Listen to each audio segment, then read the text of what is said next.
तुझे नहीं पता कितना चाहता हूं, ए मंजिल तू मुझे मुसाफिर मत समझ। जय हिंद साथियों, नमस्कार, सत श्री अकाल, आदाब। मैं पंकज शर्मा आप सभी का इस YouTube प्लेटफॉर्म क्लासरूम पर हार्दिक स्वागत करता हूं। आप सभी का फिर से इस वोकैबुलरी की क्लास में हार्दिक स्वागत है। कुछ दिन के लिए थोड़ा गैप आ गया था, just because of not feeling well, my health was not good. So, but now I am back. फिर से वोकैबुलरी क्लास। और जो मैंने आपसे वादा किया था कि मैं वोकैबुलरी की 1000 वर्ड्स की 1000 वोकैबुलरी की सीरीज लेके आऊंगा, वो आज से शुरू हो गई है। आज से हम 1000 वोकैबुलरी शुरू कर रहे हैं। अब मैं आपको बता दूं कि ये जो क्लास होने वाली है बिल्कुल अब से पहले जितनी भी क्लासेस थी उनसे बिल्कुल अलग होगी। इस क्लास का पैटर्न क्या रहेगा, किस मेथड से हम इसको पढ़ेंगे, ये मैं आपको सबसे पहले समझा देता हूं।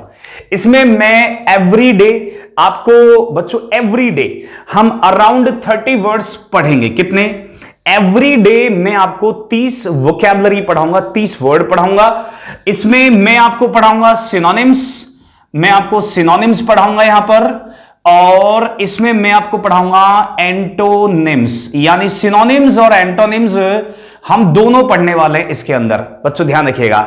इसके अलावा मैं इन 30 वर्ड्स के अलावा प्लस 5 वर्ड्स और पढ़ाऊंगा, और उसमें पढ़ाऊंगा मैं आपको इडियम्स। क्या पढ़ाऊंगा? Idioms and phrases. यानी 30 वर्ड्स मैं आपको डेली सिनोनिम्स और एंटोनिम्स पढ़ाने वाला हूं, पर्यायवाची और विलोम शब्द दोनों, और उसके अलावा 5 इडियम्स एवरीडे में आपको पढ़ाऊंगा। ठीक है, तो इस तरह से जो 1000 वोकैबुलरी का जो हमारा टारगेट है वो हम बहुत जल्दी अचीव करने वाले हैं ना। यानी इसका मतलब 35 वोकैबुलरी एवरीडे करेंगे, और एवरीडे हमारी क्लासेस होगी। मेरी पूरी कोशिश होगी बच्चों अब कोई गैप नहीं हो, अब कोई छुट्टियां नहीं हो। ठीक है, एवरीडे आपकी क्लासेस चलेंगी। चलिए अब क्लास को शुरू करते हैं, और एंटोनिम्स सिनोनिम्स पढ़ेंगे। सबसे पहले हम क्या पढ़ेंगे? Antonyms and synonyms. चलिए, तो इस क्लास का जो हमारा पहला वर्ड है आज वो है बच्चों अकम्प्लिश। क्या है?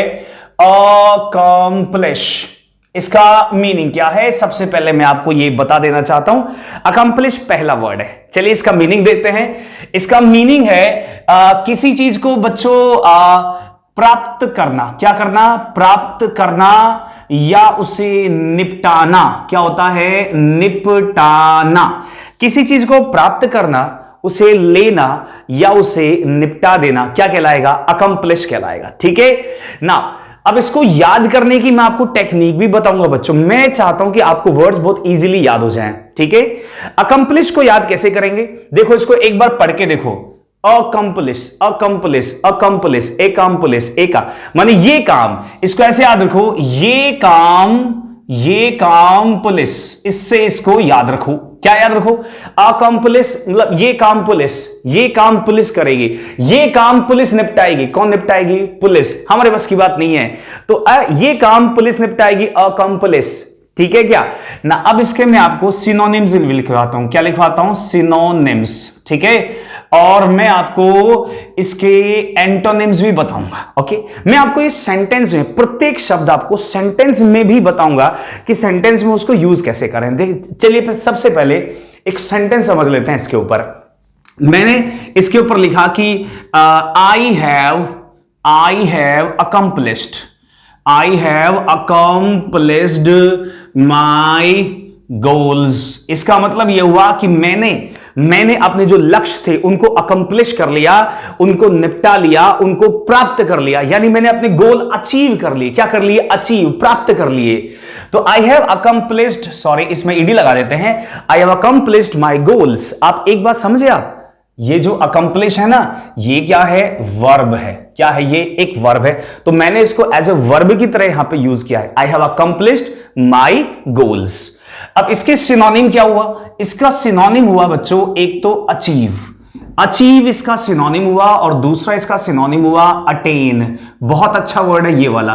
तो हमने कितनी वोकैबुलरी होगी? देखिए, पहला वर्ड हमारे पास ये हो गया नंबर 1। नंबर 2 मेरे पास वर्ड कौन सा हो गया? अचीव। और नंबर 3 कौन सा हो गया? अटेन। तो I have accomplished my goals, मैंने अपने गोल्स को क्या कर लिया है? अकम्प्लिश कर लिया है। चलिए, ये वर्ड हो गया। अब इसके मैं आपको पढ़ाता हूं क्या इसके पढ़ाता हूं एंटोनिम्स। क्या होंगे? एंटोनिम्स, यानी इसके विलोम शब्द। चलिए बच्चों, किसी चीज को प्राप्त करना, अचीव कर लेना, उसका अपोजिट क्या होगा? सोचिए जरा, what could be the opposite? उसका अपोजिट क्या हो सकता है? चलिए मैं समझाता हूं। इसका अपोजिट होगा बच्चों, किसी चीज को आप फेल हो जाना, यानी जैसे कोई प्राप्त करना, निपटाना। मैंने कहा भाई ये काम पुलिस निपटाएगी, लेकिन वो निपटा नहीं पाई पुलिस, वो फेल हो गई, असफल हो गई। फेल हो जाना या गिव अप। गिव अप का मतलब क्या होता है बच्चों? गिव अप का अपने हाथ खड़े कर लेना कि मेरे बस की बात नहीं है। जैसे मैंने कहा भाई ये लक्ष्य है, तुम्हें प्राप्त करना है, लेकिन आप बहुत मेहनत की, कुछ लोगों ने बहुत मेहनत की लेकिन उसको गिव अप कर दी। कुछ लोग बीच में क्या कर देते हैं? गिव अप कर देते हैं। तो गिव अप का मतलब बीच में छोड़ देना, और अकम्प्लिश का मतलब उसे प्राप्त करना। तो हमें अपने लक्ष्य को क्या करना है? अकम्प्लिश करना, गिव अप नहीं करना। और एक और सिखा रहा हूं, क्या? क्विट। क्विट का मतलब भी क्या होता है? बीच में छोड़ देना। नाउ तो कितने वर्ड हो गए हमारे पास? 1 2 3, ठीक है, 3 2 5 और 6। तो we have done 6 word, 6 vocabulary हमसे एक वर्ड से करी। क्या है? अकम्प्लिश, जिसका मतलब प्राप्त करना। कैसे याद करोगे? एकम्प्लिश, एकम्प्लिश, ये काम पुलिस का है, ये काम पुलिस का है, पुलिस निपटाएगी, पुलिस करेगी उसको।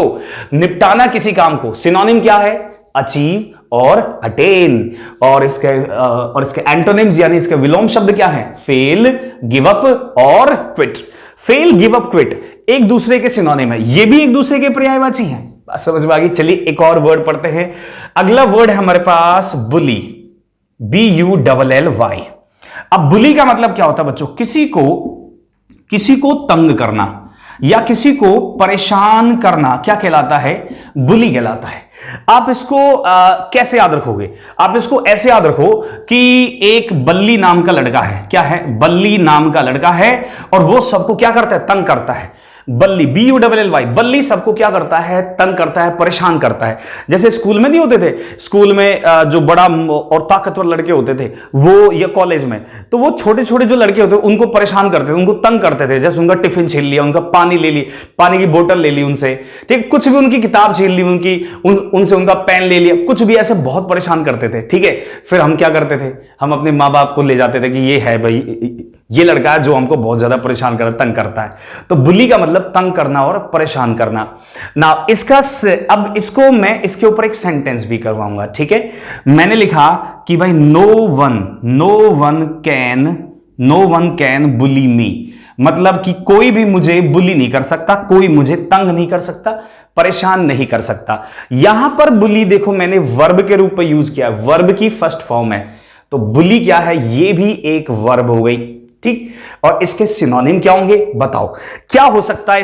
इसके पर्यायवाची, बुली के पर्यायवाची क्या हो सकते हैं? देखो, किसी को तंग करना, परेशान करना, यानी किसी को इंटीमिडेट करना। क्या करना? इंटीमिडेट करना। बच्चों इसका मतलब धमकाना भी होता है। क्या होता है? धमकाना, किसी को धमकी देना कि मैं तेरे साथ ये कर दूंगा, तू अगर आज से इस रास्ते से निकला तो कल देख लेना क्या होगा तेरे साथ। तो इंटिमिडेट का मतलब धमकाना किसी को, और या मेनस। बच्चों मेनस का मतलब भी धमकाना होता है। क्या होता है? मेनस का मतलब भी किसी को धमकाना, या फिर थ्रेटन क्या होता है? ये भी धमकाना। तो किसी को इंटिमिडेट करना, मेनस करना और थ्रेटन करना क्या कहलाता है? किसी को धमकाना होता है। चलिए, बुली का मतलब क्या हुआ? तंग करना, परेशान करना बहुत ज्यादा किसी को। और सेंटेंस क्या लिखा? नो वन, कोई नहीं, कैन बुली, मुझे तंग कर सकता, परेशान करता मुझको। और सिनोनिम इंटिमिडेट, मेनस और थ्रेटन। अब इसके एंटोनिम देख लेते हैं। ये तो हो गए इसके सिनोनिम, अब देख लेते हैं इसके एंटोनिम। ठीक है, अब इसके एंटोनिम, इसका अपोजिट क्या होगा? किसी को धमकाना, किसी को तंग करना, परेशान करना, तो अपोजिट क्या हुआ बच्चों? उसको सपोर्ट करना, यानी उसका समर्थन देना। क्या होता है? सपोर्ट करना, किसी को समर्थन देना, सपोर्ट करना, या ईज करना, किसी को आराम देना। बच्चों ईज का मतलब होता है आराम देना। ठीक है, जैसे एक तो हम किसी को धमकाएं, तंग करें, एक उसको अपन आराम दें, उसको सपोर्ट करें कि मेरा सपोर्ट है तेरे साथ, जो भी तू कर सकता है वो कर। और एक अपन किसी को तंग और परेशान, तो एक दूसरे के अपोजिट नहीं हो गए। बुली का अपोजिट कौन हो गया? सपोर्ट हो गया और ईज हो गया। अपने नोटबुक और पेन निकाल ले और लिखना शुरू कर दो इसको। ठीक है, कितने वर्ड हो गए हमारे पास? अकम्प्लिश और बुली। और इससे हमने कितने वर्ड सीखे? देखो, इंटिमिडेट, मेनस, थ्रेटन, 3 वर्ड बच्चों ये हो गए हमारे। एक वर्ड हो गया हमारा क्या, बुली, और फिर हो गया सपोर्ट और ईज। तो कितने हो गए हमारे, 6 वर्ड्स इसमें हो गए और 6 वर्ड्स हमारे इसमें हो गए। तो कितने वर्ड हो गए टोटल, 12। मेरी पूरी कोशिश होगी मैं रोजाना आपको 30 वर्ड सिखाऊं। कितने, 30 वर्ड्स और प्लस में 5 इडियम्स। चलिए जल्दी से इसका एक स्क्रीनशॉट लीजिए और फिर हम आगे बढ़ेंगे और आगे वाली चीजों को हम समझेंगे और पढ़ेंगे। चलिए देखो,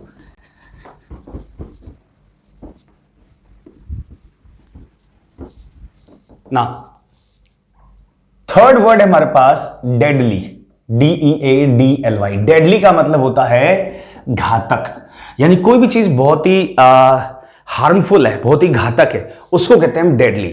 और तो इसको डेड से याद रखो, DEAD, डेड। डेड का मतलब मृत। ऐसे कोई भी चीज जिससे आदमी मर जाए तो वो क्या होगी, घातक होगी। तो डेडली, जैसे ब्रूसली से याद रखो, ब्रूसली का जो घूंसा था वो क्या था, डेडली था, बहुत ही घातक था, किसी के लग जाए तो वो आदमी खत्म। तो डेडली का मतलब क्या हो गया, घातक होना, यानी बहुत ज्यादा मतलब डेंजरस होना। तो इसका इंग्लिश में भी सिनोनिम हम लिख सकते हैं डेंजरस। डेंजरस भी हम इसको कह सकते हैं, खतरनाक। क्या कह सकते हैं, खतरनाक। अब इस पे एक सेंटेंस और बना के दिखाता हूं। मैंने कहा कि भाई ये जो डिजीज है, दिस डिजीज, ये स्पेशली ये जो वर्ड है ये बीमारियों के लिए यूज होता है। किसके लिए, जैसे कोई बीमारी है उसके लिए इसका यूज करते हैं। तो मैंने कहा this disease is so deadly, ये डिजीज बहुत डेडली है, मतलब बहुत ही डेंजरस है, खतरनाक है। तो this disease is so deadly, इसको भी लिख लेना, ये बीमारी बहुत ज्यादा क्या है, डेडली है, खतरनाक है, डेडली बीमारी है। इसके सिनोनिम लिखेंगे, सिनोनिम्स। तो सिनोनिम यानी पर्यायवाची, क्या होते हैं सिनोनिम्स का मतलब, पर्यायवाची। तो डेडली के पर्यायवाची क्या होंगे भाई, एक तो हो गया डेंजरस, ये भी इसका सिनोनिम हो सकता है। और एक लिखो, देखो फेटल, बहुत अच्छा वर्ड है, फेटल और लीथल। क्या होता है, फेटल और लीथल, लीथल HAL। चलो, फेटल और लीथल इसका मतलब क्या है, डेडली। तो आप इसको ये भी कह सकते हैं कि भाई ये बीमारी बहुत ही क्या है, लीथल है। वैसे जो लीथल वर्ड है ना, ये एक्चुअली में हथियारों के लिए यूज करते हैं। किसके लिए, हथियार वगैरह के लिए। जैसे जो गन होती है वो बहुत ही लीथल होती है, या कोई चाकू है बहुत ही लीथल है, घातक है, जिससे बहुत ज्यादा गहरा घाव हो सकता है, उसको क्या कहते हैं, लीथल बोलते हैं। और फेटल बीमारी को कह सकती है, घाव होता है, जो घाव अगर होती है ना, चोट, कोई चोट हो गई या कोई घाव हो गया तो उनको अपन फेटल कहते हैं। जैसे कि भाई कोई चोट लगी तो वो बहुत ही घातक चोट है, मतलब उससे ज्यादा बीमारी फैल सकती है, इन्फेक्शन, या कोई घाव है तो वो बहुत ही घातक है। चलिए अब इसका सिनोनिम, अब इसका एंटोनिम क्या होगा बच्चों, इसका अपोजिट क्या हो सकता है। मतलब कोई चीज घातक है तो उसका ऑपोजिट क्या होगा, जो घातक नहीं है, अर्थात हार्मलेस, जिससे कोई नुकसान नहीं है, हार्मलेस। बात समझ में आ गई क्या, कि अगर कोई चीज घातक है तो उससे तो बहुत ज्यादा नुकसान है क्योंकि वो डेंजरस है, और अगर कोई चीज घातक नहीं है तो वो क्या होगा, हार्मलेस होगा। क्या होगा, हार्मलेस, मतलब नुकसान रहित है, वो नुकसान नहीं दे सकती। तो ये हो गया हार्मलेस। अब देखो डेडली से अपन ने कितने वर्ड सीखे, एक तो बच्चों ये हो गया, एक अपना ये हो गया लीथल, और एक हो गया हार्मलेस, और एक हो गया क्या, डेडली। तो हार्मलेस और डेडली एक दूसरे के अपोजिट हो गए, और डेडली और फेटल लीथल क्या हुआ, एक दूसरे के पर्यायवाची हो गए। सेंटेंस क्या है कि ये डिजीज बहुत ही क्या है, डेडली है, घातक है, फेटल है, या फिर लीथल है। लीथल हथियारों के लिए यूज होता है लेकिन इसका सिनोनिम हो सकता है, और जो फेटल है वो चोट और घाव के लिए यूज होता है लेकिन इसका सिनोनिम हो सकता है। चलिए अब अगले वर्ड को बढ़ते हैं। अगला वर्ड हमारे पास क्या है, देखो अगला वर्ड है डेमोलिश। डेमोलिश, ठीक है। चलिए अब इस डेमोलिश का मीनिंग क्या हुआ, what is the meaning of demolish, शायद आपको पता भी होगा। डेमोलिश का मतलब होता है किसी चीज को डहाना। जैसे कोई बिल्डिंग है, कोई इमारत है, तो उसको डहा देना, क्या करना, डहा देना, उसको बोलते हैं, या गिराना। क्या होता है, डहाना या फिर गिराना। अब इसके जैसे मैं आपको सिनोनिम लिखवाता हूं। मैंने लिखा कि द वर्कर्स हैव डिमोलिश्ड, जो वर्कर्स हैं उन्होंने डिमोलिश कर दिया द बिल्डिंग को।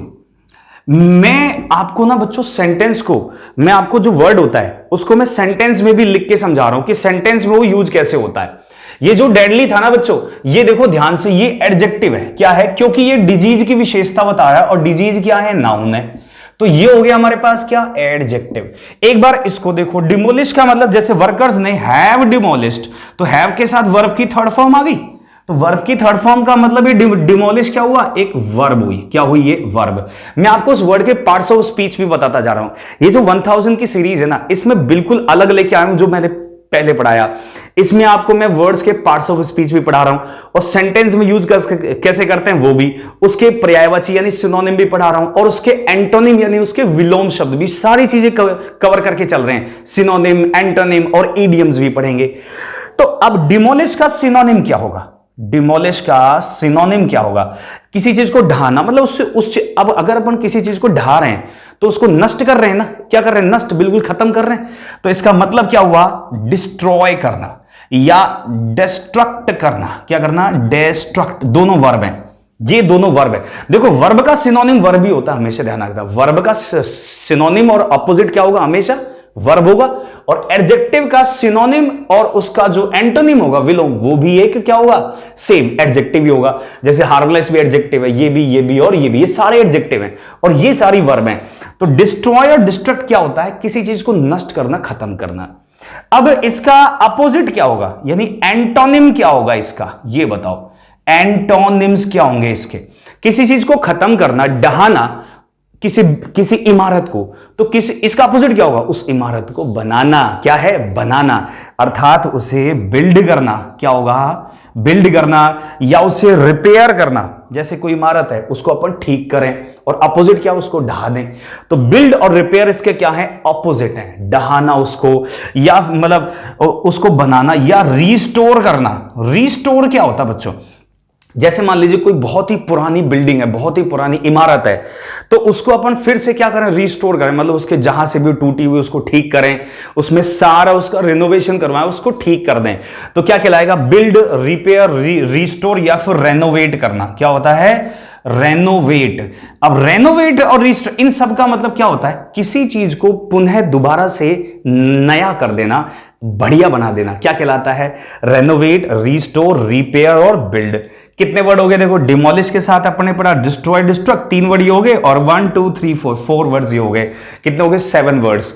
मेरी पूरी कोशिश है मैं आपको एवरी डे 30 वोकैबुलरी अच्छी रोजाना मैं आपको पढ़ाऊं। तो जल्दी से आप इसका स्क्रीनशॉट लीजिए और फिर हम आगे बढ़ेंगे। ठीक है? लिख लिया सभी ने? बहुत बढ़िया। अब देखिए अगला वर्ड हमारे पास क्या है।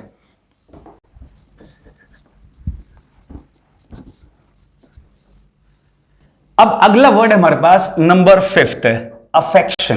क्या है? अफेक्शन। और अफेक्शन का मतलब क्या हुआ बच्चों? अफेक्शन का मतलब किसी से स्नेह होना, स्नेह, प्यार, लगाव। क्या होता है? स्नेह, स्नेह होना, या फिर किसी से लगाव होना, किसी से प्यार होना। क्या कहलाता है? अफेक्शन कहलाता है। जैसे मैं कहूं कि भाई मुझे अपनी मां से प्यार है, अफेक्शन है, एक प्यार है। अपने बच्चों से, अपने भाई बहनों से, अपने पिता से, सबसे अफेक्शन है। तो अफेक्शन का मतलब होता है स्नेह होना, प्यार होना, लगाव होना। इसके सिनोनिम क्या होंगे? इसके सिनोनिम क्या होगा बच्चों? किसी से प्यार होना, अर्थात अटैचमेंट। क्या होता है बच्चों? अटैचमेंट मतलब होता है जैसे अपन को किसी अपने दोस्त से अटैचमेंट नहीं हो जाता कि मुझे अपने उस दोस्त से अटैचमेंट है, लगाव हो गया उससे। या किसी से स्नेह होना, लाइकिंग, उसको पसंद करना। अब इसका अपोजिट क्या हो सकता है? इसका अपोजिट क्या होगा, यानी इसका एंटोनिम क्या होगा? इसका एंटोनिम होगा बच्चों एनमिटी, अर्थात दुश्मनी। एनमिटी का मतलब दुश्मनी। अगर किसी व्यक्ति से लगाव है और किसी कारणवश लगाव खत्म हो जाए, दुश्मनी पैदा हो जाएगी, तो उसको हम बोलेंगे क्या? एनमिटी, अर्थात दुश्मनी। या फिर अपन उसको कह सकते हैं हेट्रेड। क्या कह सकते हैं? हेट्रेड, मतलब नफरत होना उस व्यक्ति से। तो अफेक्शन का मतलब किसी से प्यार होना, अटैचमेंट और लाइकिंग, और उसका अपोजिट क्या हुआ? एनिमिटी और हेट्रेड, नफरत होना। तो ये सारे टोटल वर्ड्स मैंने 5 जो मुख्य वर्ड थे 5, उसके अपोजिट मतलब उसके सिनोनिम्स और उसके एंटोनिम्स। तो टोटल मैंने आज आपको 30 वर्ड्स सिखाए। कितने? 30 वर्ड्स। मेरी पूरी कोशिश है कि मैं आपको 30 मतलब कभी हो सकता है एक दो कम भी हो जाए, पर कोशिश होगी कि 30 के आसपास हम रोजाना सीखें, ठीक है। और अब मैं आपको पढ़ाने वाला हूं क्या, 5 इडियम्स। शाबाश, लिखना शुरू कर दो। अब इडियम्स क्या है देखो जरा। आज का पहला इडियम क्या है देखिए, अब पढ़ेंगे हम इडियम्स। और इडियम्स एक्चुअली में बच्चों एक चीज मैं बता दूं, जो इडियम्स होते हैं ना वो भी एक तरह से कहावत या मुहावरे ही होते हैं। क्या होते हैं, कहावत मुहावरे। तो सबसे पहला इडियम है हमारा break, BREAK, break the ice. So let's understand break the ice का मतलब क्या है। ब्रेक द आइस का मतलब होता है बच्चों, बहुत दिनों से आप किसी से बातें नहीं कर रहे, नाराज हो, मुझे किसी बात पर आप नाराज हो गए और मुंह फुला घूम रहे हो इस प्रकार से, और बातें नहीं हो रही है। और फिर क्या करें, आप सोचोगे यार अब बातें कर लेते हैं, बहुत दिन हो गए। तो आप जब बात शुरू कर देते हो उस व्यक्ति, तो चुप्पी तोड़ देते हो अपनी। क्या छोड़ देते हो, चुप्पी तोड़ देते हो। तो ब्रेक का मतलब क्या हुआ, तोड़ना। क्या हुआ, तोड़ना। और आइस मतलब बर्फ होता है, लेकिन यहां पे चुप्पी है, लॉन्ग, आफ्टर लॉन्ग साइलेंस आप बातचीत करना शुरू कर दें। स्पीक का मतलब होता है बोलना, after a long silence. Silence का मतलब होता है क्या, चुप्पी। एक लंबी चुप्पी के बाद आप बोलना शुरू कर दें, उसको बोलते हैं ब्रेक द आइस, चुप्पी तोड़ना। क्या होता है, चुप्पी तोड़ना, ध्यान रखें इसका। चलिए अब दूसरा इडियम है एट 6s and 7s। चलिए अब 6s और 7s का मीनिंग क्या है। 6s का मतलब 6 और 7s का मतलब 7। इसका मतलब क्या होता है, इसका मतलब होता है अव्यवस्थित। क्या होता है, अव्यवस्थित। बच्चों ध्यान रखना, इसका मीनिंग होता है अव्यवस्थित। जैसे सपोज कीजिए कि जैसे शादी होती है ना, शादी होती घर में, और शादी के बाद घर में सारी चीजें ऐसी फैली हुई रहती है, या शादी वाले दिन भी सब कुछ अव्यवस्थित रहता है। कोई चीज वहां पड़ी हुई है, कोई चीज इधर पड़ी हुई है, सब कुछ अस्त व्यस्त रहता है, अव्यवस्थित रहता है। तो उसको बोलते हैं 6s and 7s। मतलब 6 लड्डू उधर पड़े हैं, 7 पूड़ियां उधर पड़ी हैं। आप ऐसे याद रखो, शादी में क्या होता है, 6 लड्डू इधर पड़े, 7 लड्डू इधर पड़े। कितने, 6s का मतलब 6 और 7 का मतलब 7। 6 लड्डू इधर हैं, 7 लड्डू इधर हैं, या 7 पूड़ियां इधर हैं, 6 पूड़ियां इधर हैं। तो सब कुछ क्या है, अस्त व्यस्त है, सब कुछ इधर फैला हुआ है। इंग्लिश में क्या बोलेंगे, इंग्लिश में बोलेंगे इन डिसऑर्डर। क्या बोलेंगे, इन डिसऑर्डर। चलिए अब जरा आते हैं अगले इडियम पर। अगला इडियम है carry the day. Carry the day का मतलब क्या हुआ, यह भी इडियम है। इसका मतलब होता है जीतना, किसी चीज को जीत लेना, अर्थात to win, carry the day. इसको कैसे याद रखोगे, इसको भी याद रखने की तकनीक बनाता हूं कि सपोज करिए कि आप कैरी का मतलब होता है क्या, कैरी को आप ऐसे याद रखो, कैरी जो कैरी एक फल होता है ना जिससे आम बनता है, तो कैरी है। और उस कैरी को आपने एक दिन में बहुत सारी कैरी खा गए, और एक शर्त लगी थी कि जो ज्यादा कैरी खाएगा वो जीतेगा। तो आपने सारी कैरी एक दिन में खा डाली, तो आप क्या कर गए, आप वो शर्त जीत गए। चलिए अब अगला इडियम पढ़ते हैं। अगला इडियम क्या है देखो, हॉब्सन्स चॉइस। इसका मीनिंग मैं आपको बताता हूं, हॉब्सन्स चॉइस। इसका मतलब है हॉब्सन्स चॉइस। अब इसका मीनिंग क्या हुआ, ऐसा मतलब आपके पास कोई भी विकल्प, जैसे मैंने कहा भाई I have no Hobson's choice, मतलब मेरे पास कोई विकल्प नहीं है। तो इसका मतलब होता है विकल्प, और इंग्लिश में क्या बोलेंगे उसको बोलेंगे ऑल्टरनेटिव। ऑल्टरनेटिव ये इसका सिनोनिम है। हॉब्सन्स चॉइस, हमारे पास कोई भी विकल्प होता है उसको हम कहते हैं। तो कितने इडियम हो गए, 4 हो गए। देखो एक बार, पहला क्या है, ब्रेक द आइस, यानी ब्रेक द आइस, चुप्पी तोड़ना। दूसरा एट 6s and 7s, अस्त व्यस्त है, सब कुछ इधर उधर बिखरा हुआ है। और कैरी द डे, जीत जाना, एक दिन में सारी कैरी खा गए आप और जीत गए आप। और हॉब्सन्स चॉइस, चॉइस का मतलब क्या होता है बच्चों, इससे याद रखो, चॉइस का मतलब होता है कि आपके पास कोई चॉइस है, कोई विकल्प है। तो हॉब्सन्स चॉइस का मतलब ऑल्टरनेटिव। ये वर्ड ऑल्टरनेटिव मैं आपको पढ़ा चुका हूं, याद है, ऑल्टरनेट, ऑल्टरकेशन, ऑल्टरनेटिव, ऑल्टर, ये सारे पढ़ाए थे उस दिन रूट वर्ड में। चलिए अब अगला है मेरे पास, इसका इडियम है गिव करेंसी। क्या है, गिव करेंसी। करेंसी का मतलब क्या होता है? मुद्रा, पैसा। और गिव का मतलब देना, किसी को मुद्रा देना नहीं, इसका मतलब ये नहीं है बच्चों, ये थोड़ा सा अलग मीनिंग है इसका। इसका मतलब होता है कि किसी चीज को पब्लिक कर देना। क्या कर देना? पब्लिक। जैसे मान लो सरकार है, वो सारा डेटा क्या कर दे? पब्लिक कर दे। पब्लिक में सबको बता दे भाई ये डेटा है, इतनी कोरोना की वजह से इतनी मौतें, मतलब ये इस तरह से कोई भी चीज सबको बता देना, पब्लिक कर देना, क्या कहलाता है? Give currency. अर्थात मेक पब्लिक। क्या होता है? Make public. या फिर एक्सपोज कर देना, एक्सपोज कर देना, या फिर रिवील कर देना। रिवील का मतलब उजागर करना, एक्सपोज का मतलब भी उजागर करना, और रिवील का मतलब भी उजागर करना। तो रिवील करना, एक्सपोज करना क्या कहलाता? Make public. चलिए कितने इडियम्स हो गए? 5। पहला वर्ड क्या है? पहला इडियम है ब्रेक द आइस, चुप्पी तोड़ना। दूसरा क्या है मेरे पास? एट सिक्सेस एंड सेवंस, यानी अव्यवस्थित, इन डिसऑर्डर। फिर क्या है मेरे पास? कैरी द डे, जीत जाना, विन। फिर क्या? ऑप्शन चॉइस, विकल्प होना। और फिर गिव करेंसी यानी मेक पब्लिक, किसी चीज को पब्लिक बना देना। चलिए मैं आज आपको बच्चों, ये जो रूटीन रहेगा क्लास का, एवरीडे रहेगा। 1000 वोकैबुलरी की सीरीज अब शुरू हो चुकी है। मेरी पूरी कोशिश है कि मैं आपको 1000 शब्द पढ़ा दूं। कुछ ही दिनों में 1000 शब्द हमारे हो जाएंगे कंप्लीट, और रोजाना 30 वर्ड्स और 5 इडियम्स। तो आपको क्या है कि मैं ज्यादा वर्ड आपको याद इसलिए भी नहीं करवा रहा बच्चों कि एक दिन में 100 या 50 नहीं, उससे क्या आपको वर्ड्स याद नहीं होंगे, आप भूल जाएंगे उन वर्ड्स को, ठीक है। तो मैं एक दिन में केवल उतने ही वर्ड्स पढ़ा रहा हूं जितना हमको याद हो जाए इजीली, धीरे धीरे धीरे धीरे। यानी एक कहावत है कि बूंद बूंद से ही घड़ा भरता है। क्या है? बूंद बूंद से घड़ा भर जाता है। तो धीरे धीरे धीरे धीरे हम अपने घड़े को, जो वोकैबुलरी घड़ा है, इसको हम भरेंगे। ग्रामर भी चल रही है साथ और वोकैबुलरी की। और मेरी पूरी कोशिश होगी बच्चों की वोकैबुलरी क्लास डेली आए। कभी कभी कुछ दिक्कतों की वजह से हो जाता है, लेकिन मेरी पूरी कोशिश है, I am doing my best कि आपकी वोकैबुलरी क्लास रेगुलर आती रहे। चलिए इसी नोट के साथ इस क्लास को आज यहीं पे फिनिश करते हैं, विराम देते हैं। मिलते हैं कल फिर से ग्रामर की क्लास में और दोबारा वोकैबुलरी की क्लास में। Thank you for watching the class guys. Bye bye, शब्बा खैर।